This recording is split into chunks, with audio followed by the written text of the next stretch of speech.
Hi, I'm Caroline Dasch. I have lived in Lexington, North Carolina since I was 18 months old, and my dad retired from engineering to become my stay-at-home dad from 18 months to 18 years. My mom is head of diversity, equity, inclusion at Edward Jones for the whole entire East Coast. She's been in that department for 10 years, and just from dinner table talk and being around my mom, I've seen the development of the business and corporate side of gender equity for the past 10 years, which I think gives me a very unique perspective as a young person who also just has experiences being a female in society. First part of my core philosophy is that equity benefits everyone.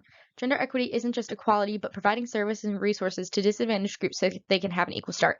A very simple example of this is ending period poverty and providing free sanitation products in bathrooms.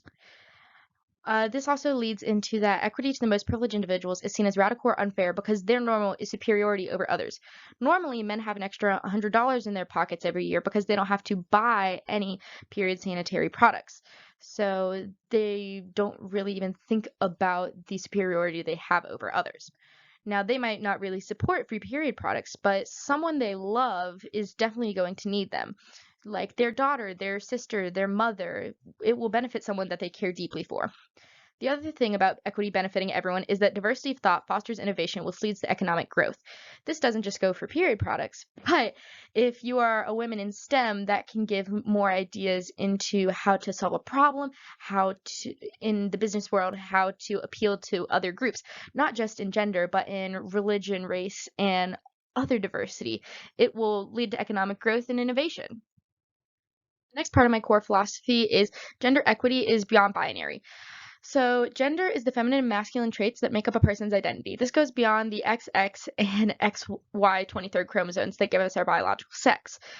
Feminine females, masculine females, feminine males, and masculine males are all treated differently by society and are discriminated against in different ways. So, not even including gender nonconforming and queer individuals, double society has a lot to tell us about our gender expression. So, double standards and assumptions of human beings based on their gender identity, including queer individuals, hold us back as a society. People who disagree with me on this point out the biological differences in hormones, body anatomy, and average strength and our different roles in reproduction. While those assumptions are true for some, all of those things are on a spectrum. An Olympic female weightlifter is probably stronger than your dad. Gender isn't binary, and neither are the traits that we associate with gender. Beyond the biological, society socializes us and places lots of gendered stereotypes on us when we develop, most of which contain double standards. I never liked pink growing up. I didn't like wearing dresses, doing my hair or makeup until junior year because I didn't want to be like other girls. Not only are females seen as less than by society as a whole, but even other women are conditioned to look down upon more feminine individuals. If yeah. The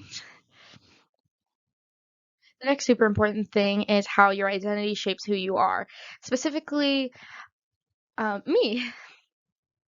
I'm a cis, white, straight passing female from an upper middle class family, so I'm seen as desirable in the world. But in reality, I'm a queer bisexual, so a lot of my friends are gay, lesbian, queer, and gender nonconforming, which is especially difficult in rural Davidson County. Queer people who don't conform to traditional gender roles are seen as society as outsiders because we aren't like the rest. We are outside of the norm and comfort zone, so we are vulnerable to many dangers and disadvantages. We aren't educated on how to have safe sex, so we're more likely to have sexual diseases, for example. People avoid getting close to us because they don't want to support our lifestyle choices. They are scared we will sexualize them when usually it's the other way around. Bisexuals are seen as the puzzle piece to complete a threesome, but most of us aren't even polyamorous. Lesbians are seen as a straight man's dream, and gay men are the sidekick to a main character straight female. We are the main characters of our own stories, and stereotyping to the genders we're attracted to will never work to give you an idea of who we truly are. Being able to share yourself fully without walls or masks to those who you love is necessary for our society to improve mentally, emotionally, and economically. With all of these core values, I don't just have them, but I also act on them. So I'm a reporter, and my best friend runs the NDHS Girl Boss page. We support people in our community and are celebrating and promoting feminism at our school. We celebrate everyone's achievements from birthdays to university commitments to scholarships to teachers who are just having a really good time in teaching. The other thing that I have done is that I did a sex education seminar for AP Lang, and I have this lovely poster.